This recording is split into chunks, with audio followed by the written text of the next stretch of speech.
예, 안녕하세요. 세네 탈출입니다. 오늘도 미국 대선 상황에 빗대서 한국 투표에 대해서 좀 말씀을 여쭙겠습니다.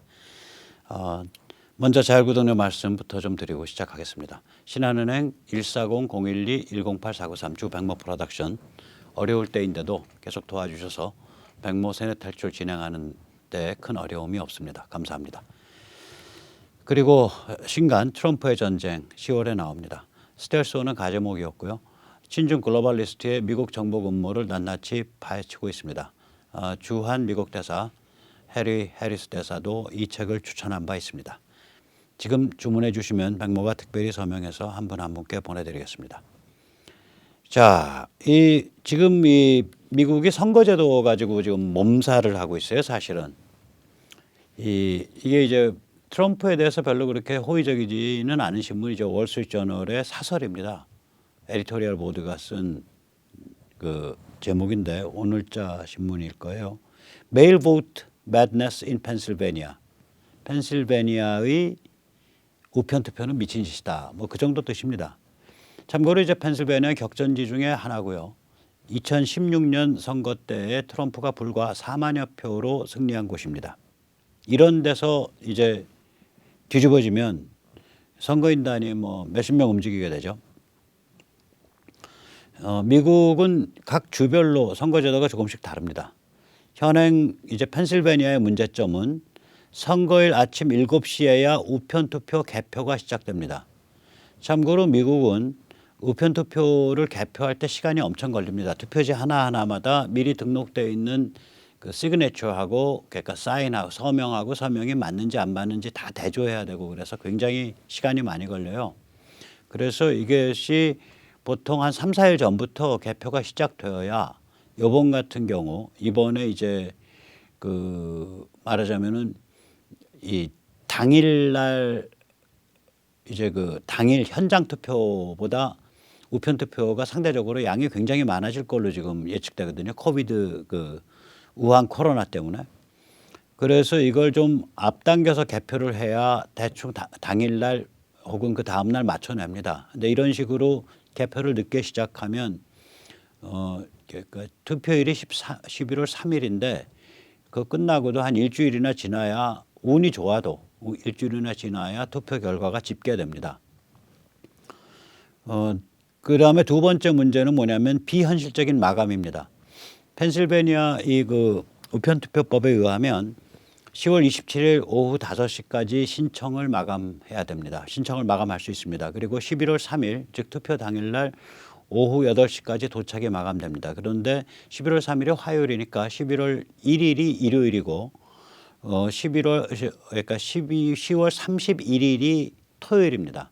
그리고 10월 30일이 금요일, 10월 29일이 그러니까 이게 실제로는 수, 목, 금, 그러니까 이 워킹데이로 치지만 근무일로 치자면 한 4일밖에 시간이 없는 거예요. 4일 동안에 4, 5일 동안에 투표가 우편이 본인한테 전달돼야 되고 본인이 다시 그거를 이쪽에 보내야 되는 그러니까 쌍방에 4, 5일 걸리는 거니까 이게 시간이 맞질 않아요. 그래서 이 마감이 비현실적입니다.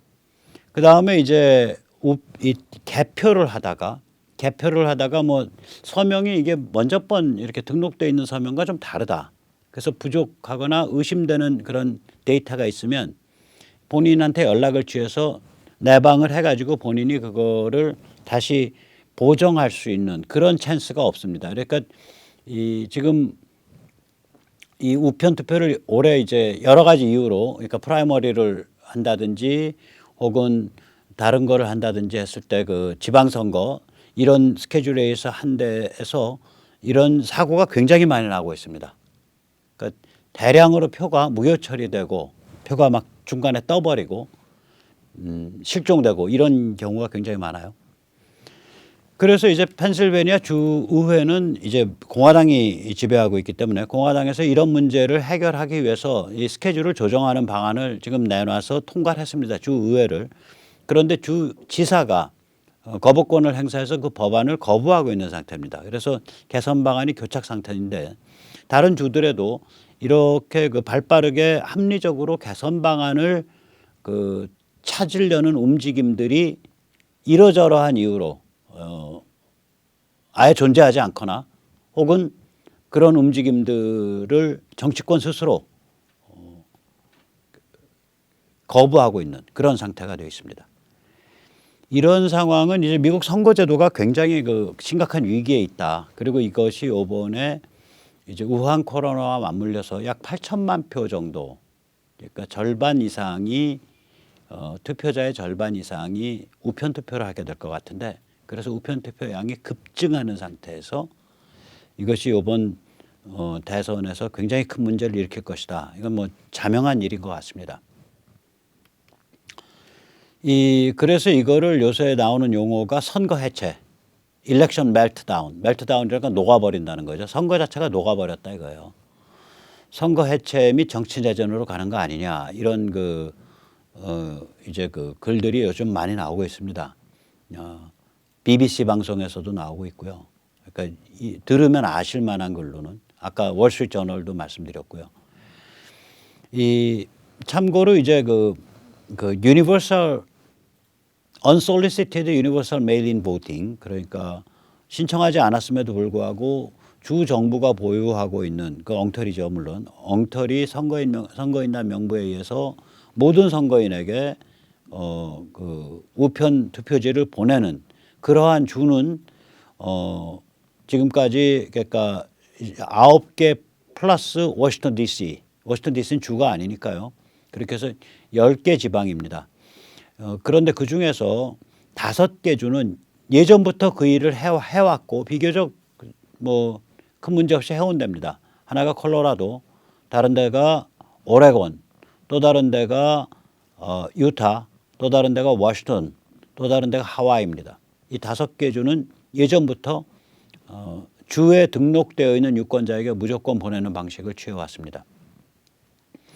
그런데 이번에는 이제 그 코로나를 핑계로 4개 주가 더 그런 짓을 하기 시작했습니다. 캘리포니아, 네바다, 뉴저지, 버몬트, 그리고 이제 한 군데 더 워싱턴 DC. 그런데 이 주들, 그러니까 9개 주 플러스 워싱턴 DC 10개 지방을 이렇게 살펴보면 그중에 트럼프가 2016년 선거에서 패배했던 주는 승리했던 주는 유타 하나밖에 없습니다.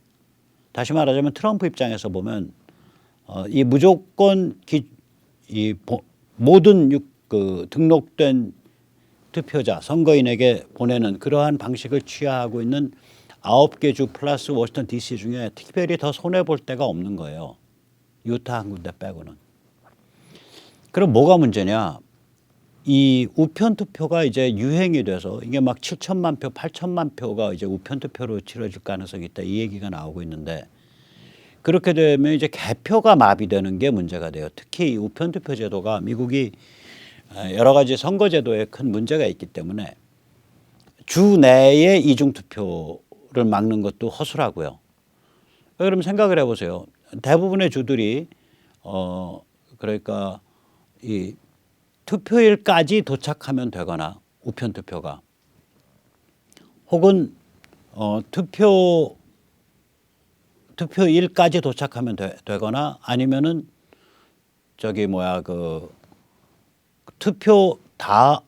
투표일까지 소인이 찍히면 됩니다. 다시 말씀드려서 우편 투표로 사전 투표를 해놓고 그리고 투표 당일날 가서 또 현장 투표를 하는 이런 이중 투표 문제가 이게 상당히 많은 주에서 가능합니다. 그리고 뿐만 아니라 이 주와 주를 옮겨 다니면서 투표하는 거예요. 그러니까 제가 예를 들면 제가 로스앤젤레스가 있는 캘리포니아 주에도 주소가 등록돼 있고 제가 네바다에도 주소가 등록돼 있다 그러면 2군데서 투표할 수 있어요. 이런 사람들은 3군데 있으면 3군데서 투표할 수 있어요. 이게 미국이 주별로 선거를 관리하다 보니까 주와 주를 이렇게 복수로 해서 다중 투표하는 거, 이 경우는 지금 처벌받은 경우도 없어요. 법에 애매하게 이게 처벌 규정이 있는데 현재까지 이거는 밝혀진 바도 별로 없고요. 그래서 별로 메일이 다 발생할 수 있습니다. 지금 상태가. 이 미국이 그 투표 제도가 굉장히 허술합니다. 지금 이 그림이 그걸 보여주는데요. 이제 여기서 제일 화끈한 데가 이제 그 분홍색입니다. 텍사스, 루지아나, 그다음 미시시피, 사우스캐롤라이나 이 네 군데는 부재자 사유를 증명해야 우편 투표가 됩니다. 이게 제일 화끈하죠. 그리고 나서 제일 문제가 많은 데는 이 연두색 지역들입니다. 그러니까 알래스카 뭐 이런 데들이요. 와이오밍, 그다음에 노스다코다, 뭐 사우스다코다 뭐 이런 데들입니다. 네브라스카 이런 데들은 무슨 문제가 있냐? 신청하면 누구나 우편 투표할 수 있는데 연두색들은 관리가 부실합니다. 신청하면 누구나 우편 투표할 수 있는데 관리가 부실합니다. 그리고 여기 있는 주들 중에 지금 몇 군데가 나서가지고 몇 군데가 나서서 이제 저기 뭐야 모든 사람한테 다 우편 투표를 보내준 거죠. 신청하면 누구나 할 수 있는 데인데 그리고 이제 이 흰색인데 점점점 찍힌 데들이요. 미시간, 캘리포니아, 워싱턴, 그다음에 저 위에 메인 뭐 이런 데들은 무슨 문제가 있냐면 신청하면 누구나 우편 투표를 할 수 있는데 이중 투표 관리 시스템이 없어요. 캔자스 이런 데들이요. 그 다음에 이제 흰색이 신청하면 누구나 우편 투표할 수 있는데 비교적 관리가 되는 데고요. 그래서 지금 이 지도를 보면 야 이거 굉장히 위험한 일이 벌어지겠구나 하고 우리가 알 수 있습니다. 그럼 이런 상황에서 우편 투표를 지금 밀어붙이고 있는 민주당 바이든 진영은 도대체 무슨 생각을 하고 있는 거냐? 이게 음모론적인 생각을 하고 있는 거냐? 뭐 좋게 생각해 주면 음모까지는 아니고 이제까지 경향을 보면 우편 사전 투표가 민주당 쪽 지지율이 많이 나옵니다. 그래서 우편 사전 투표 비율을 높여가지고 어떻게든 판을 좀 유리하게 만들어 보자. 뭐 이런 계산 아니냐. 좋게 생각해 주면 그거고요. 나쁘게 생각하면 이게 무슨 생각이냐면 우편 사전 투표로 홍수를 만들고 이기면 좋고 질 것 같으면 헌정마비 불사하겠다. 계속 개표에 시비 걸어서. 그러니까 flood the election with mail-in voting. 이게 얘들의 전략입니다. 문제는 뭐냐면 지금 트럼프 지지율이 아마 상당히 높게 나올 겁니다. 실제 득표율이 실제 투표를 해보면 저는 이제 개인적으로는 여론조사 대비 8에서 10% 포인트 정도 높게 나올 수 있다라고 봐요. 여론조사 대비. 근데 그것도 정확한 여론조사 대비요. 그래서 그게 이제 그 트라팔가 그룹이 그런 얘기를 하는 거거든요. 트라팔가 그룹이 지금 여론조사가 아무리 좋은데도 보통 한 7%, 46% 나오는 상황에서 52% 이렇게 나온다고 주장을 하거든요. 그래서 만약에 트럼프가 압도적으로 이렇게 승리를 해버리면 여론조사 이것과 상관없이 압도적으로 승리를 해버리면 민주당을 완전 골로 갑니다. 이게 이번에 이런 장난하다가 트럼프 진영은 어떤 전략이냐? 시민의 위기의식을 고취시켜 투표소로 보낸다 이거예요. 쟤들이 지금 투표 갖고 장난치니까 당신이 미국을 지켜내려면 가서 당일 투표 때 투표하시고 그게 안 되면 우편 투표 때 투표하세요. 그리고 우편 투표 이거 조심하세요. 이거를 엄청나게 밀어붙이고 있어요 지금. 투표소로. 그래서 투표율로 홍수를 만들어 버리겠다 이거.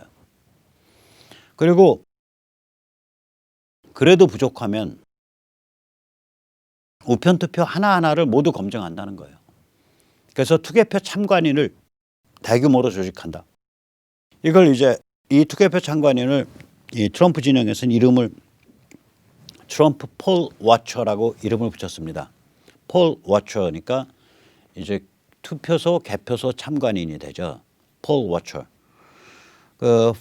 이거는 뭐냐면은 결국은 대중을 동원해서 일단 투표에서 압도적으로 승리하는 것을 목표로 삼고 플러스 대중을 조직화해서 정치 기반을 급강화하겠다. 예를 들어서 지금 같은 기세면은 뭐 100만 참관인도 가능할 거라고 저는 봐요. 100만 참관인. 그러면 미국이 이게 개표를 어디서 하냐? 카운티, 우리말로 하면은 구청 같은 데서 하는 겁니다. 미국이 카운티가 몇 개냐? 3,143개입니다. 물론 어떤 데는 카운티라는 이름 대신에 뭐 버로라는 이름도 쓰고 하는데 카운티 혹은 카운티랑 그 동급인 그런 그 지방 행정 단위를 이제 따져 보면 미국이 한 3천여 개 나오는데 100만 명이 만약에 동원되면은 이게 한 카운티당 300명이 눈 부릅뜨고 지킨다는 얘기야. 300명이. 그래서 이게 장난이 아닌 숫자가 됩니다. 300명이 눈을 부릅뜨고 지키는 게. 다시 말하자면 이 보통 미국의 한 카운티의 평균 인구가 한 10만 명 됩니다. 그럼 우리로 치면은 우리가 시군구 그러니까 기초 단위 시군구 단위의 평균 인구가 한 우리가 전국에 한 256개 되니까 20만 명 되는 거거든요. 우리로 치면 시군구 단위에 600명씩 달라붙는 거예요. 이 투표 참관하겠다고. 투개표 참관하겠다고. 그래서 이게 장난 아닌 대중 캠페인이 지금 붙어 있어요. 이거 점점 더 아마 돼서 이런 식으로 그러니까 깨어있는 자유보수 시민이 이렇게 깨어서 조직화되는 것. 이게 또 트럼프의 노림수예요. 그거 하나하나가 다 정치적인 소중한 자산이라고 보는 거죠. 그럼 이제 앞으로 어떤 일이 벌어질 거냐. 뭐 이렇게 대충 갈 것 같습니다. 까딱하면 이 법에 의하면 11월 14일 대통령 선출인단 회의가 열리게 되어 있습니다. 즉 투표 열리고 나서 11월 3일이니까 올해 같으면 11월 3일에서 11월 14일까지 12월 14일이면은 며칠이죠? 그러니까 3일, 38일 후에 대통령 선거인단이 소집되게 돼 있는데 이 대통령 선거인단이 소집이 실패하는 그런 상황이 펼쳐질 수 있습니다. 이게 투개표를 둘러싸고 시비가 많아가지고 개표를 둘러싸고 그래서 마르코 루비오는 이 대통령 선거인단 구성을 1월 2일로 그 대통령 선거인단의 모임을 1월 2일로 늦추자. 이 사람들이 모여서 이제 선출해야 되거든요. 물론 내가 트럼프를 지지합니다라고 해서 선거인단에 대놓고 나서 그러니까 당에서 보내는 그러면 계산은 나오지만 형식적으로는 이 사람들이 일단 모여야 돼요. 근데 모이지 않는다. 그래서 1월 2일로 늦춰진다. 이거 말이 안 되는 거죠. 근데 마르코 루비오가 이거 1월 2일로 늦추자는 법을 발의해 놓은 상태지만 이 법이 이렇게 빨리 안 통과되죠, 당연히. 미국에서 상하원 양쪽 다 통과시켜야 되는데 민주당이 이런 법 통과시켜 줄 리 없죠. 또 그리고 좀 우습잖아요. 그러면 1월 20일 대통령 취임은 정해져 있습니다. 1월 20일이 되면 일단 지금 대통령 임기는 끝납니다. 그러면 무슨 일이 발생하냐. 개표 혼란 상태에서 양측 모두 승리를 주장하는 정치 내전이 벌어지는 거예요. 이건 미국 헌정사상 이런 적이 없어요. 이거 비슷한 게 하나 있었는데 2000년에 엘 고어가 플로리다 한 군데에 들어가지고 이거 개표 잘못됐다라고 주장해서 아각거리다가 미국 연방법원이 아들 부시의 손을 들어줘서 아들 부시가 당선된 적이 있습니다. 그러나 그건 플로리다 한 군데였단 말이에요. 이건 그게 아니라 수백만 표의 그 우편 투표를 쌓아놓고서 미국 전역으로 보면 뭐 6천, 7천, 8천만 표 우편 투표를 쌓아놓고 이거 까냐 못 까냐 어떻게 까냐 이런 상황이 벌어진 거거든요. 그러니까 이게 한 카운티당 평균 인구가 10만 명이다 그러면 한 카운티별로 3천 군데에서 까는 건데 3,100군데 그러면은 대개 한 예를 들어서 한 카운티에 한 5만 명이 투표했다. 5만 명, 아니 4만 명 정도가 투표했다고 치면 4만 명 안 되죠. 그중에 이것 빼고 저것 빼고 그러면 유권자는 한 카운티 인구 10만 명인데 유권자는 한 8만 명 될 거고 8만 그다음에 그 8만 명 중에 한 60%가 했다 그러면 5만 표란 말이에요. 불과 한 카운티에. 그 5만 표에 대해서 이거는 되고 저건 안 되고 이건 되고 저건 안 되고 다 대조하면서 까는 거거든요. 그 5만 표 중에 물론 이제 한 2만에서 3만 표가 우편 사전 투표고 우편 사전 투표에 대해서 이제 그렇게 대조하면서 까는 거란 말이에요. 2만 3만을. 그래서 이게 장난이 아니에요. 갑자기 사람 수가 많아질 수도 없고 장난이 아닌 상황입니다. 이게 지금. 그러면은 이제 미국에서 이게 초유의 사태가 벌어지는 건데 그러니까 결국은 이렇게 될 거예요. 카운티별로 폴 워처들이 달라붙어 가지고 트럼프 폴 워처들이 하나하나를 전부 깔 거라고 이게. 제대로 까는지 다 지켜볼 거라고요. 지금 트럼프 그 운동 일으키겠다는 거거든요. 왜냐? 선거와 상관없이 그건 굉장히 소중한 정치 자산이니까. 그래서 그 운동에 제가 뭐 너무 이게 뭐 좀 과대망상증인지 몰라도 한 100만 명은 동원하지 않겠냐. 최소한 50만은 동원하지 않겠냐. 왜냐? 간단하죠. 지금 예를 들어서 트럼프가 미시간에서 그저께 프릴랜드요. 프릴랜드에서 집회할 때 밖에 못 들어간 사람만 수만 명이에요. 그리고 거기 참석하겠다고 24시간 전에 와서 기다린 사람이 수천 명이에요. 수백 명이에요. 최소한. 그렇기 때문에 이게 지금 장난이 아닌 상태거든요. 그러니까 그런 사람들이 다 동원되면 카운티별로 한 300명 충분히 가능하죠. 왜 그러냐면 일단 자봉에 등록돼 있는 사람이 11월 3일 전까지 250만이라고 하면요. 자원봉사에. 그러면은 카운티가 3,000개니까 그냥 단순히 나눠서 한 카운티에 800명씩 등록돼 있는 거 아니에요. 그럼 자봉들이 자봉 중에서 200~300명은 그냥 등록한다는 소리예요. 저게. 가능하다는 얘기가 된다고요. 엄청난 빅 캠페인이 붙는 거죠. 그러면 이제 우리가 여기에 한 4가지 정도의 시나리오를 생각해 볼 수 있는데 이 선출인단 구성 연기 법률이 통과되고 이게 이제 이 지경 들어서 이제 사방에서 압력을 받으면 선출인단 구성이 원래 12월 14일에 되게 돼 있는데 늦어져 가지고 물론 12월 14일 이전에 결판 나면 다행이고요. 결판이 안 났을 때만 4가지 경우를 제가 생각해 보는 겁니다.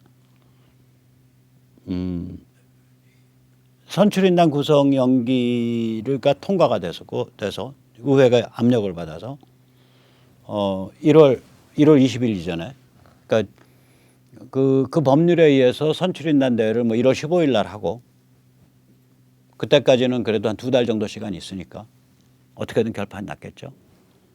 그래서 대통령 정하고 1월 20일 날 뭐 이제 그거 한다. 뭐 이렇게 이제 아까 마르코 루비오가 얘기한 그 스케줄대로 가는 그런 방안이 하나 있고요. 두 번째는 뭐냐면 시비가 덜 붙은 주, 그래서 결과가 나온 주, 대통령 선거에 대해서 결과가 나온데 여기만 쭉쭉쭉쭉 긁어 모아봤더니 이 미국의 대통령 선거인단 총수가 538명이니까 270명이 되면은 과반이 넘어요. 그런데 이제 시비가 없는 주로 트럼프 이긴 거 긁어 모아봤더니 뭐 시비가 걸린 데들 있고 그래도 270개 넘었다. 그러면 이제 그 상태에서 대법원이 전체적으로 대통령 선출인단이 구성된 건 아니지만 이미 트럼프가 과반이 넘은 선출인단을 구성했으므로 이 과반이 넘은 선출인단을 전체 선출인단으로 인정해서 12월 14일 날 선출인단 작동을 오케이 한다. 뭐 이런 유효 인정을 하는 수가 있어요. 그럼 이 상태에서는 어떤 상태가 되냐면 하원과 상원은 이번에 하원 전원 상원 3분의 1이 다 저건데 이번에 이제 선거에 걸리는데 거기는 이제 태반은 아직도 시비가 있는 주니까 아직도 이게 제대로 된 편이 아니냐 시비가 있으니까 거긴 태반은 이제 그냥 넘어가는 거죠. 그건 차차 결정하기로 하고 대통령은 일단 예정대로 12월 14일 날 선출인단 구성되고 모이고 1월 20일 날 취임하고 그건 가능해지죠. 그다음에 이제 골아픈 게 뭐냐면 1월 20일을 넘겨버리는 거예요. 선출인단 구성이 안 돼버리고 계속 지금 민주당 지금 그렇게 싸우겠다는 거거든. 질 것 같으면. 그럼 이게 승계냐 이거예요. 퀘스천 마크가. 승계냐. 왜 승계라는 건 한 대통령의 텀 안에서 그 대통령이 임기 안에서 그 대통령이 유고가 있었을 때 누가 승계할 거냐 이거거든요. 이 승계가 아닌 것 같다는 생각이 제가 드는 거예요. 이것도 아마 연방법원이 판단해야 될 겁니다. 이거 승계 아니다. 그러면 이제 재선거해야 된다. 이렇게 되는 거죠. 승계가 아니라고 판단되면. 그러면 재선거할 동안은 누가 대통령 할 거냐. 거기에 대해서 둘로 갈릴 거라고요. 트럼프 임기 연장 상태로 계산해서 재선거해야 된다라는 연방대법원이 그렇게 판정할 수도 있을 거고 제가 잘은 모릅니다. 이거 겪어보지 않은 일이어서 아마 미국에서 제가 아무리 뒤져봐도 이걸 어떤 법률가도 얘기 안 하더라고요. 이거 돈 되는 얘기 아닌데 머리 써서 얘기할 필요가 없죠. 아무도 안 겪어봤어요. 또 하나는 뭐냐면 이걸 승계로 해석을 하게 되면 이제 그 다음부터 골아파져요. 승계 순위가 처음에 부통령인데 부통령의 임기가 대통령이랑 끝났잖아요. 그러니까 승계가 당연히 아니죠. 그 다음에 하원 의장인데 하원 의장이 낸시 펠로시라는 게 흉악한 여자죠. 민주당. 근데 여기도 임기가 끝났어요. 11월 3일이에요. 새로 새 하원이 구성되는 게. 하원 의장이 더 이상 아니야. 오히려 하원 의장이 임기 날아간 다음에 하원은 구성이 안 되고요. 하원 구성 안 되죠. 당연히. 아직 표 다 안 깠는데 어떻게 구성돼요. 구성이 안 되죠. 하원이. 그러니까 하원 의장도 승계를 못하고 하원이 구성이 안 되고 하원 의장 승계 못하고 트럼프는 임기가 1월 20일이니까 펠로시는 이미 하원 의장 재선됐던 안 됐던 하원 의장 자격 상실한 거고 하원 구성 안 된 거고 그러면 이제 그러면 이제 하원 의장도 아니에요. 그다음에 상원에 실제 의장이 있어요. 상원에 아마 명목상의 의장이 부통령일 거고요. 그 뭐라 그러더라. 뭐 실제 의장이 있어요. 그 프로템포인가 뭔가 그래서 상원의 실제 의장이 그 다음에 권력 계승 순인데 이 상원 실제 의장도 이게 참 애매한 게 상원의 3분의 1이 임기가 끝난 상태고 나머지 3분의 1이 안 채워진 상태라고요. 그럼 상원이 제대로 구성이 안 돼 있는 상태가 돼요. 이게. 상원도 3분의 1이 임기가 이미 1월 3일 날 끝난 거예요. 새 상원이라고요. 1월 3일부터. 근데 새 상원이 구성이 안 됐잖아요. 3분의 1이 없는데. 그러면 3분의 1 없는 상태에서 옛 상원 의장이 지금 상원 그 실제 의장이 지금 상원 실제 의장이라고 인정할 수 있겠냐. 이것도 오래 야릇거리 한다고요. 저는 그래서 이런 식으로 가면 오히려 그 다음번 순위인 국무장관 폼페오 아니냐. 폼페오가 임시로 몇 달 맞는 거 아니냐. 이런 아주 복잡한 문제가 있는데 이 지금 노란 박스 칠해놓은 데가 전부 대법원한테 공이 넘어간 케이스예요. 대법원한테. 그래서 아마 이게 이제 시비가 붙으면 대법원으로 간 상태에서 의회가 어떻게 할 거냐를 가지고 의회가 몸살을 할 겁니다. 의회가 완전히 마비돼서 결국 연방대법원이 판단해 볼 수밖에 없다. 이렇게 될 수도 있고요. 혹은 연방대법원이 판정을 우리가 며칠까지 할 테니까 며칠 날 할 테니까 그 전에 너희 의회가 풀 수 있으면 풀어봐라고 공을 의회 쪽에 넘길 수도 있고요. 그래서 아마 아주 복잡한 상황이 펼쳐질 수 있어요. 트럼프 쪽이 압도적으로 이기는 것을 증명해 놓지 않으면. 압도적으로 이기는 걸 증명해 놔도 민주당이 아주 골죽이겠다고 계속 문제 제기하면서 선출인단의 소집 자체를 거부하는 상황으로 몰고 갈 가능성이 있거든요. 근데 그렇게 되면 진짜 민주당 아까도 말씀드렸듯이 자살 각오로 들어가는 겁니다. 누가 봐도 야 270표 이미 확정돼 있잖아. 과반 확정돼 있는데 왜 쟤들 왜 저렇게 깽깽거려. 그래 그거는 차차려 다 까고 일단 대통령은 선출인단 모아서 인정을 해주고 그 다음에 가야지. 이제 이렇게 되는 건데 아마 민주당이 하도 황당한 이제 집단이 되나가지고 이게 어디까지 망가질지 저도 모르겠습니다.